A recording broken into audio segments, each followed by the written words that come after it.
say in the drafting phase of the first game. Ladies and gentlemen, let's get straight into it here. I'm wondering who's going to be on the blue side, who's going to be on the red side. Oh, they already got a first pick. There you go. Very quick bans and picks coming through right now from the side of Todak. The Fase, I'm guessing Joy, Occupy? Wan is Occupy is the one that got the ban, but it seems like there is a swap here. It should be... Wait, let me check. Occupy on the right? Yeah, Left, sorry. Occupy on the left, right? Yeah. Because we have Alpha Maro, or is it the opposite? No, I feel Occupy got Novaria as well as Carrie and Lancelot. Okay. And Todak was the one that got the Eve as well as the Armin. Yes. Okay, looking at it again, we just have to talk a little bit about the Novaria. It's sitting at a 100% win rate, and it's only been picked once. Other than that, it's always been banned out. So, we had this discussion yesterday. I'll have this discussion again. I'll take that discussion right now and ask you, LaFell. With Sans playing it, do you think it is just a busted hero? I do think it's a busted hero for a lot of different things because the utility it provides is great. But the other thing that not a lot of people are talking about is the fact that it's so difficult to catch this Novaria. One of the more consistent ways you want to kill her is to use something like a Hayabusa, an Amon, maybe even a Gushin that just bursts very, very quickly before she can enter the wall. And I kind of feel like that is a very difficult thing for them to do. And the damage from the Novaria, it's one of those things where you don't think it hurts that much, but after you die and you check the replay, it's like, yo, what? 80% damage just from the Novaria? Yeah, Her damage is definitely underwhelming at first and overwhelming later on, but I was thinking that Novaria seems a little similar to Xavier in that sense, right? He has a lot of damage before, especially before the nerf happened onto him, but you can counter these kinds of heroes with something that can dive into the back line. That is ridiculous, by the way, the stats we're seeing on screen. 100%. Fun fact, Speedy's Carrie, Melissa, and Brody are at 100% win rate. So it really shows you how dominant they were in the MPL MENA to qualify for MSC. They didn't just win, they took over. Here's the thing, man, because we've seen this fun fact for other players like Sanford with the Yuzong usually was like one hero. He has 3 heroes with 100%. And he picked the carry instantly, right? He's confident in it. It shows that, sure, he has the stats to back him up, but the confidence to play it on stage in his first ever international event as a rookie, going up against the second best gold laner rated internally. Right now, honestly, looking at the draft, as a Malaysian, here's one of those things that Momo doesn't talk a lot. He's one of those guys that just plays the game, he's quiet, he doesn't show a lot of emotion, but even he said, guys, why do you guys keep giving me the Arlet? Why do you guys just ban him away? So now that Momo has the Arlet, it's already a very good start for Todak's draft. And for now, we gotta say, Todak, nothing surprising just yet. Everything looks as it should be. The Eve, the Arlet, the Kufra. And now, I feel if they really want to help out Chiku, maybe pick up Rival's hero first, and then think about the marksman matchup. I actually do have a question, right? For Arlet in particular, for Todak, right? Is it only in the EXP lane? So far, yes. So far, yes. All right. So that's what we're assuming so far here. If, like you mentioned, they want to pick something up, they could pick up something that can go against a Lancelot in that jungle. And the Paquito is going to be the choice.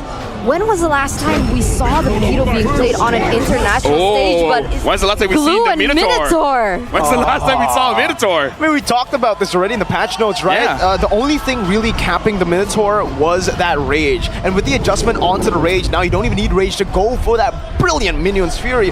And looking at Todak, yeah, they picked up the Paquito. My question is, what's this Paquito going to be? Is it going to be the Tankito that we saw in Indonesia with the Demon Slayer emblem? Or is it going to be full damage, knowing that Rival might want to get some damage or might want to get some cheeky ganks on the Novaria? I'm not so sure, full or not, but I'm kind of feeling this is a Hunter Strike Malefic Roar Paquito. After that, we'll see whether he will go for the Blade of Despair or he will go a little bit more defensive. Something about that Paquito, though, the damage Paquito is you need to get that snow. There you go, okay, ladies you know and gentlemen. what? Gold That's lane a Paquito. Gold lane Paquito. Gold lane Arlet. Gold lane Arlet. All right, you know I'll do you one better. What? Chiku, gold lane Arlet. Yeah. Wow. All right. Here's the thing, right? See, that's why you said assume. There you go. And here's the thing. They won't change the roles. The hero, sure. Like, I will use tank, I will use fighter in the gold lane as long as I'm still in the gold lane. We're all good. I love it. I love it. They want to snowball. They want to snowball hard. This is exactly what I was expecting stepping into a Todak match. And I'm sure that Occupy aren't really ready for it. But we gotta talk about this, right? If Arlet is in fact in the gold lane, how is that going to fare against carry? Oh, early game? You can expect the Arlet to completely bully this carry. The only way you can get him down is if you gank him and shut him down from the start. And here we go. Ladies and gentlemen, the game number 1 for our first match of the day of MSC 2023 Group Stage, day number 2. Into the land of Dawn we go. All right, let's confirm it right now. Yes, it is Chiku, guys, on this Arlet. Wow. And Momo. And here's the thing, right? I kind of feel it because everyone is looking, Arlet is like, okay, this is definitely Momo. It's Momo's hero. I think Chiku guys like, you know what? You're taking a little bit too much of the spotlight. All right, give it to me. I'll show them what I can do. They went for the unbending will here, LaFell. So he is going for damage. Maybe like one defense item, something like a Guardian Helmet. And then after that, yeah, I kind of feel like early game, he's really going for that damage. And we can see Maro here. He's not going to be too aggressive moving around. He's just like, I just got to make sure that Speedy gets his farm. Yeah, that's all they need to do at this point, right? Because like you mentioned here, Chiku is going to be able to bully him, and Maro knows this. But that actually gives Todak a little bit of an edge when it comes down to that mid lane rotation. Here we go. Right now, a little bit worried Chiku guys might not be able to get the last hit. Okay, he still gets it. Oh, he doesn't get the cannon though. But still, as long as he gets it, because at that point, I thought that they were phrasing it a little bit too well, that Chiku would actually miss that gold minion. So the fact that he still got it, I would say it's still pretty good. But the thing is, Smile on this Novaria, usually with the Novaria, you will always get those faster ganks. We got to see how safe Chiku or Momo will be in the side lane. Yeah, so far things are actually looking a little bit passive, right? I think Occupy also, they want to wait for that level 4 power spec to hit onto Maro in particular.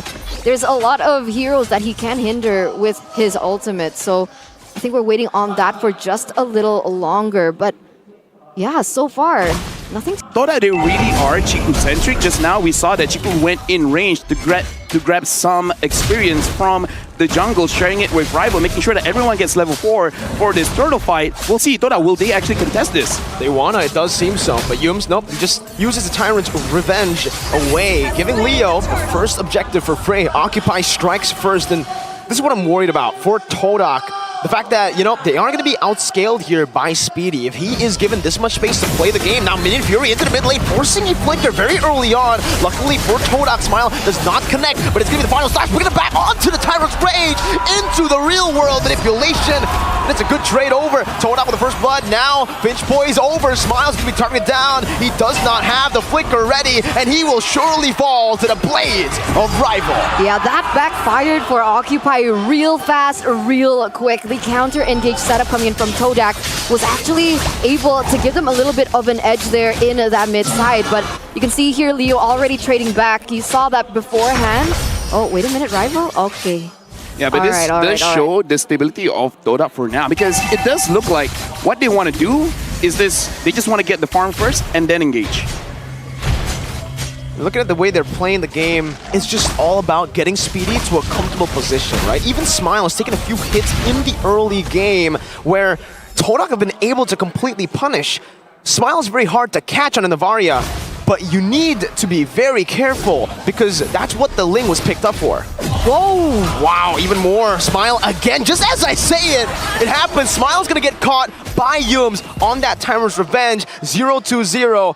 I don't know about the scaling on this Novaria now. I'm actually I want to ask a question, right? Steel leg plates on Smile. Is that normal for Novaria? Actually, not really, because you kind of want to rush getting that, getting those first 2 items first. It really depends. Some do want that Enchanted Talisman. I personally prefer having the Clock of Destiny so that you scale very well come mid to late game. So yeah, very not normal, honestly. Yeah, it's unique, right? It's unique, You see the Elegant Gem, obviously, for the mana and the cooldown, but it's paired with the steel leg plate, so I think she's looking for more sustainability in these team fights. But now both of these teams are going to be rotating on this next objective.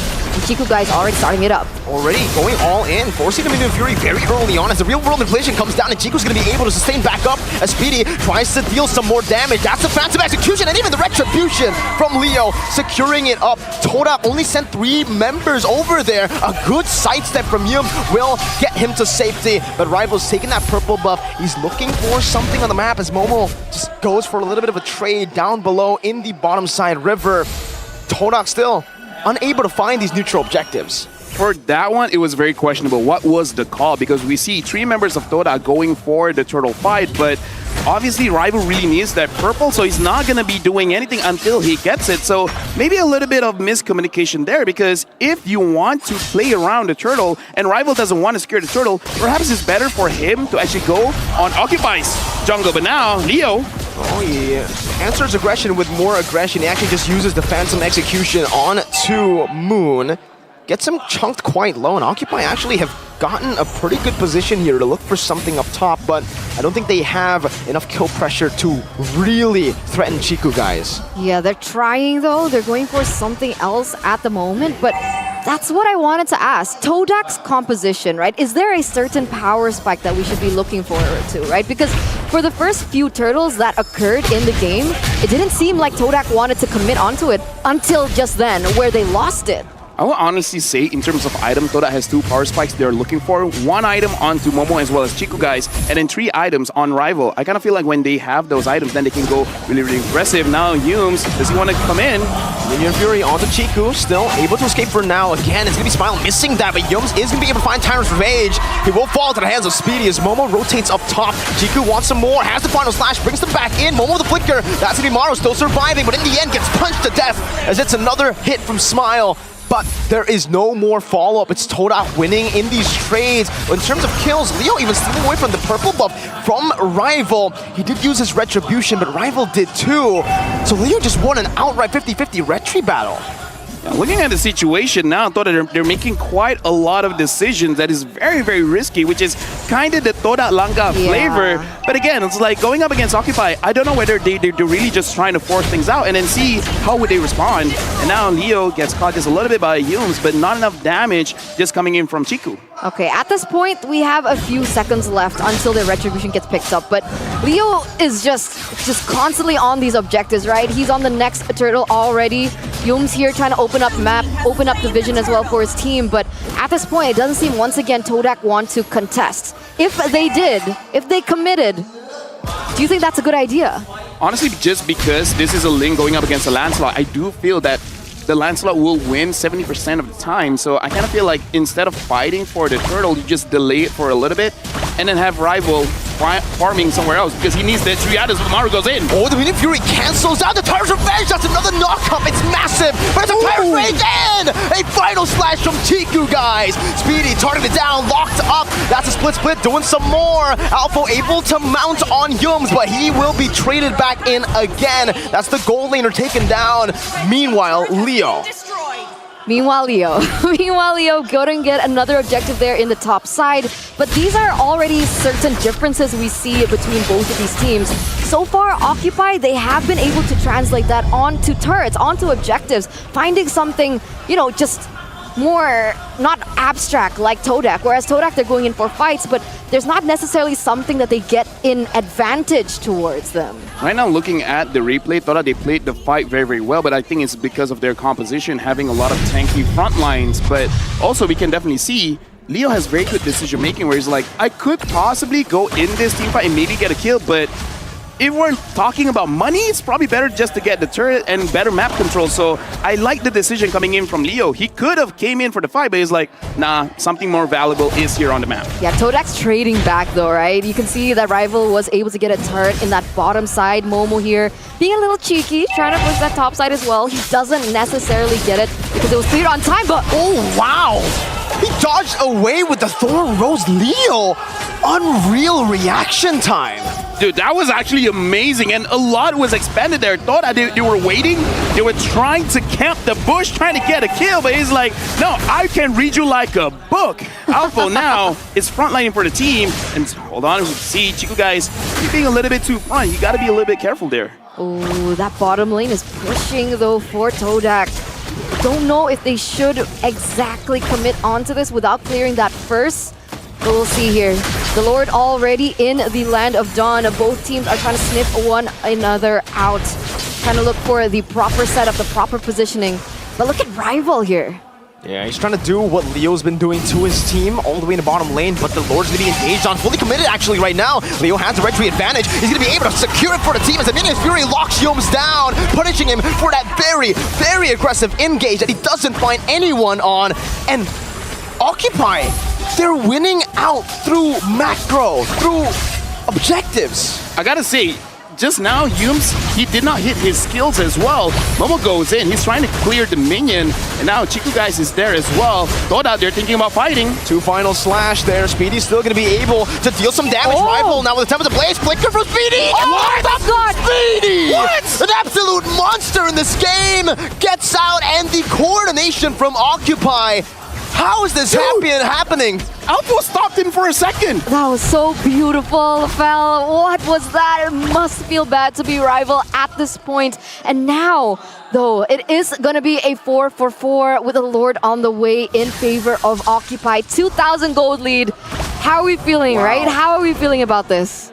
We gotta address this. The last time Minotaur was picked was in M2 by 10-second gaming. M2! That was a long time ago. Yeah, right now the Lord is marching up top, and Toda, even though they have the Eve, right now Maro is looking for Yums. Oh, the mobility, everything's thrown at Yums. Temple plays onto the back. Speedy will finally fall there to Rival as he's going to be able to jump onto Smile. He pops into Astral Recall, still able to escape for now as Alpha actually mounts Moon all the way back, gets baited and brought back to the turret, even the base here at this point with Momo bringing him back with a knockout strike. Alpha should surely fall. Chiku doesn't want to stop. He goes for the final slash. Maro so able to escape. If he gets out of this one, I don't know what to say. The Astral Spear going to be used. Maro, 1 HP.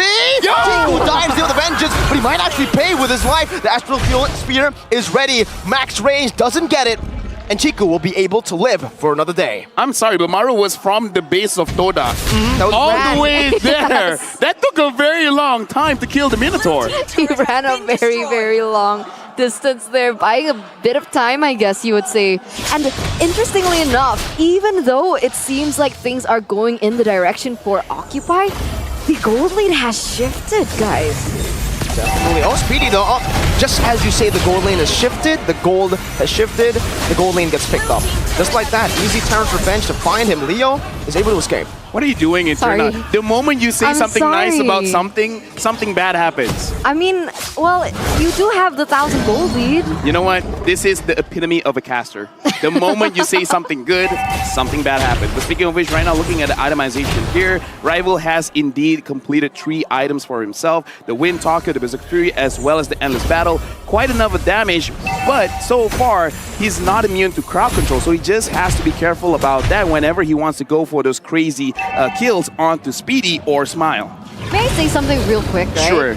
As the longer this game progresses, is it not Todak's game to lose because of their decision to not bring a marksman in that gold lane? It's definitely very risky. Definitely very risky. So it will be a skill matchup between Rival as well as Speedy. If Speedy goes down first, game over. If Rival goes down first, then even Toda won't have enough damage. So it really is a skill matchup between the jungler and the gold laner. I mean, you can see Speedy already trying to respect the damage output coming from Todak, right? Already with a Wind of Nature. Perhaps that will have an impact in this next upcoming fight as both of these teams are going in. Red Tree battle, it's going to be one out by Leo. This time Speedy's able to flicker out of Yos, but that's a flicker responded over as well. Speedy's still trying to deal with damage, has a Wind of Nature, actually buys a lot of time. He's going to be able to dish out so much damage before he ultimately falls. Smile on the back of his own away as Leo's going to be caught in the real world manipulation. Chiku guys bounced on by Alpha, but he is able to sustain back up. Smile is low, but Occupy, they fall 1 by 1. We can definitely look at how Toda is approaching this game. You know what? Objectives is great and all, but we want kills. We are Toda Langar, and they understand Speedy is the main problem. As long as Speedy is taken care of, then everyone can go in. We see Yums goes in first, being that distraction, but really, the game changer was Moon. Creating that space, creating that box, making sure that Speedy has nowhere to go, making it so that Rival can come in. In fact, we're going to look at the replay right here where, sure, the Lord was secured, but look at the way that Moon, if he did not drop that real world manipulation, I honestly feel like Speedy could have outplayed that. Oh, you're right. You're right. He was at the right moment, at the right time. And the trigger discipline that he had on his ultimate as well really just helped those things come along together. And that's how things are looking great for Todak here in these team fights. And I like how this has become the discussion, right? Yeah. Because I asked in the beginning, I was You're like, so clever. you know, if Arlet versus Speedy in the long run, it's, you know, it's in favor of Speedy, right? It's in favor of the carry. But if carry dies like that, like what we just witnessed earlier, then it's no problem for Todak. Speedy needs to go and play it the way Benny Cutie does, right? Because for Todak, it's all in or nothing. They need to go for an all-in team fight there with the final slash. They need to display Speedy. If Occupy engage first, I guess that's an answer as well. They can just bait out some of these abilities. But as long as Speedy plays in the back, waits for those big ultimates to be used, and bait up big abilities just like this, they can actually go and melt them down first. Minions Fury, and look at Speedy. He's still all good. Smile's gonna be targeted down though. Smile on the back is assassinated by rival. Leo and Maro trying to play it front to back as Yum is going to be able to find a Tyrant's Revenge and the Rage to lock him down. That's the RWM dealing some damage as well, but Speedy is way too far away. He needs to clear out this mid lane. Luckily for Occupy, there's no objectives for Todak to take, but they got to be really careful. Smile has been so vulnerable. Right now, honestly, Alpha is doing a pretty good job as a glue, making sure that he's isolating the targets, namely Moon here, but Todak kind of like figured out what they're trying to do. So, Rival, you can solo, you can 1v4. Everyone else is gonna try their best to either protect Moon or protect Chiku guys. Right now, looking at the in-game equipment as well, let's look at Speedy, where he's basically full build, is only waiting on that rose gold meteor. But again, the thing about carry is that you're very short range, so you just gotta make sure that when you go in safe. And with Rival playing the way that he's playing, it's kind of hard to play safe right now. Yeah, Rival's scary. Rival's very scary for Speedy and for Smile. And that's what I wanted to talk about in the drafting phase, right? Novaria, sure, she's broken. She has the range, she has the utility, and she just has everything in her kit. But the problem is her mobility is so bad, and she barely has any defense or escape mechanism. So, whoa.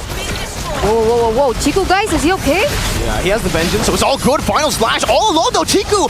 Okay, he has the immortality. Momo's gonna be able to find the three-man knockup, but the Minions Fury finds them all. Smile's in a good position. Speedy's still able to escape right now, but the Tempest Blade will knock him up. Speedy not able to outplay that situation, but Smile is able to take it back around. Now it's a 3v2.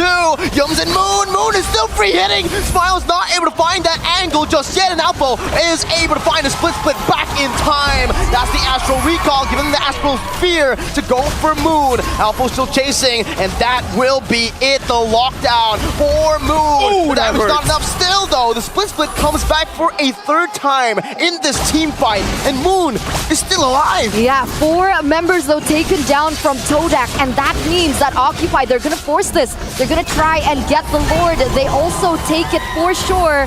And once again, another objective in the hands of Occupy. I gotta say, man, Occupy played that very, very well, because they're like, yo, we think they're gonna engage. So let's just kite back a little bit, try to bait out a lot of skills. Once the final slash is out of the way, they all in onto Chiku guys.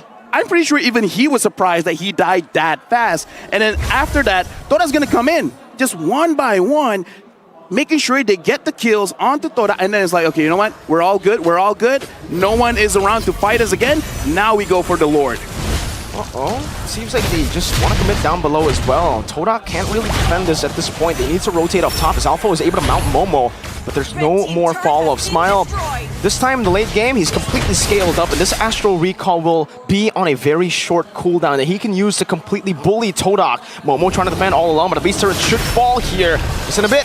Chiku only finding one with Final Slash. Shim's charging in the back, going in, but the Minions Fury, with a flicker as well to lock them down. Speedy in the back, targeted down, but he has the Wind of Nature. He is able to escape for a bit, but the Tempest of Blades will knock him up to take him down. Speedy's down. That's the Final Splash on the 2. Leo still able to survive, but Rival picks him up instantly. He goes for a triple kill, but Smile finds the spear from downtown. Alpha mounted on Moon. He's looking for more. The split can't save you now. Alpha will fall, and it should be a maniac, but we don't see it. Rival almost, though, taken out. Dude, this is a fight of ego, man. Both Todak as well as Occupy, they both want to fight. It's like, we don't care what's going to happen, win or lose. We're just going to go in. We're just going to see who can out-damage who. And Todak in that skirmish, they won just because Yums, for once, not for once, for a few times, but this one in particular is amazing because he engaged directly on to Leo, and then look at Rival. No one is there to stop him,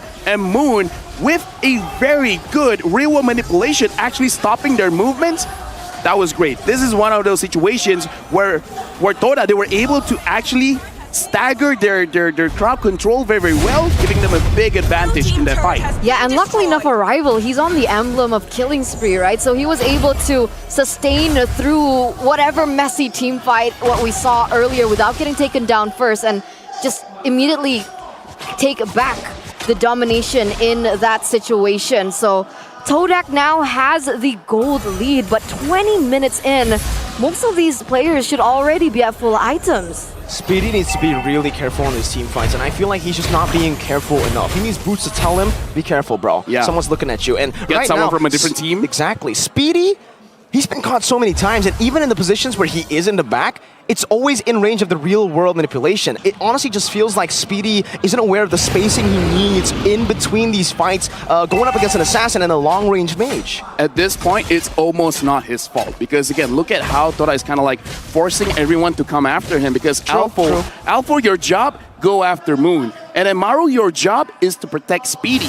But the moment the third hit of the Minoan Free comes in, Rival's going to jump up as well, iframe all of that crowd control, and then come back in. So I kind of feel like it's up to the rest of the team as well to protect him, but it's easier said than done. Oh, look at Rival, man. Oh, I just think like the Ling is so disgusting for certain reasons, right?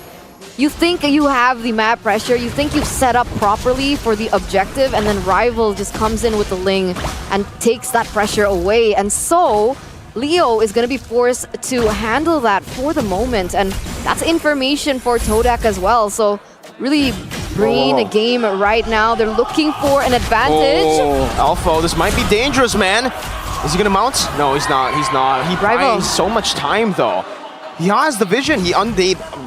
Occupy now know where Todak are, but whoa, Maru still goes for it. Yums is able to find a rage, and in the back, Smile completely targeted free. Winter Truncheon popped in early. Leo's not going to be able to save him this time. He buys the immortality, but Smile, he gets out with a flicker. Real world manipulation locks him down. Speedy's still able to free hit for now, but he's not in range to free hit. And Todak just get a free trade, despite Alpha already revealing to his team everyone's position. This is what happens when Todak already got their items, and I like that they understand they can't go for a 50-50.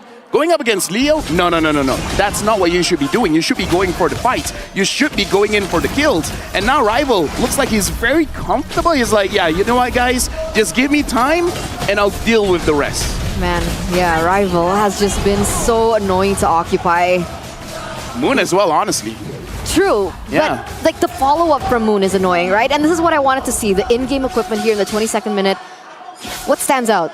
What stands out to me is the fact that everyone has like, what, 13, 12,000 gold ahead. So now we're going to see a lot of items swapping after this. The Novaria, I kind of feel like for a better roam boots, instead of going for the dire hit, I kind of feel like in this situation, just have encouragement so that you have extra damage on Speedy, where encouragement gives you more attack physical stats as well as attack speed. Even though, yes, for now, it looks like Speedy should be around capped on his attack speed, but maybe that extra damage could really help the team out. I think even the poke here, they need to utilize it. They haven't been able to utilize it here in Alpha. Oh, good cancel with the split there, baiting out the real world manipulation and the Tyrant's Rage, as that's the Evolved Lord. He's going to be able to charge down in the mid lane. TQ finds the final slash, but Minion Fury knocks 3 of them up. Disengaging properly for Occupy right now. Phantom Execution clearing out this mid wave, but there is still another wave in the bottom lane and that top lane. Alpha engaged on. That's the CC coming in. Final slash moving back. Has the immortality right now. That's also Leo jumping in to try to give his XP laner a bit more space to survive. 3 base turrets down. Todak are looking for more, but they might have to just back up and play for the next Lord. Yeah, they don't have the resources to do so, but Moon already has her ultimate here. Not really sure if they want to commit with that. Looks like they are going to go back up, but you look at Yums charging. Honestly, right now is actually a very bad spot for Todak because Rival, he's always been flanking. But once Occupy is in the base, where are you going to flank? you can actually come from their own base. So this is actually a very good spot for Occupy. If Todak wants to force this, Speedy is just like, I could dash one step back and I'll be full health within seconds. So Todak, they got to make sure that they actually bait Occupy out. And this is one of those weaknesses when you don't have a marksman. You can't poke them out with physical damage. Sure, magic damage hurts, but at this point in the game, physical damage is kind of more valuable. Minion Fury already used up earlier though. That's a 2-man knockup, but there's no more follow-up. Double man stun from Chiku. So looking to find a splash, but he's not going to be able to find a range right now. Speedy's going to be in the back, targeted down. He doesn't have anything else. He uses Word of Nature. They step too far off of the base, and Smile's not able to find the Astral Spheres on. Leo loses his immortality, buys a bit of truncheon, is able to pop it right before he dies, buying some more time. But in the back, the team is getting melted down by Moon, poked down, and brought back to the team by Chiku with a final slash. Alpha has the immortality. The base is wide open. Rival's going to go for the turret lock right now. Smile tries his best to defend with the truncheons, the juggling, but it does not matter. Todak, with their clashes, with their skirmishes, they take game number 1. Todak Longar strike first here in this series of a best of 3, and that's exactly what you would expect from a Todak game, right? Theoretically, it would go this way, but Todak takes it into their own hands. They understand their own winning conditions. They understand, I would say, the disadvantage or just what lacks in their enemy, and they just capitalize over it. I think what they really capitalize is that surprise factor. Who would have thought, right? Because we saw the carry ban, we saw the quad ban, and then they're like, okay, we just got to shut down Chiku. And then they're like, wait, Chiku's on the Arlet? Because again, talking with the players, they're like, the best thing about Mobile Legends is that if you don't know what we're doing, we will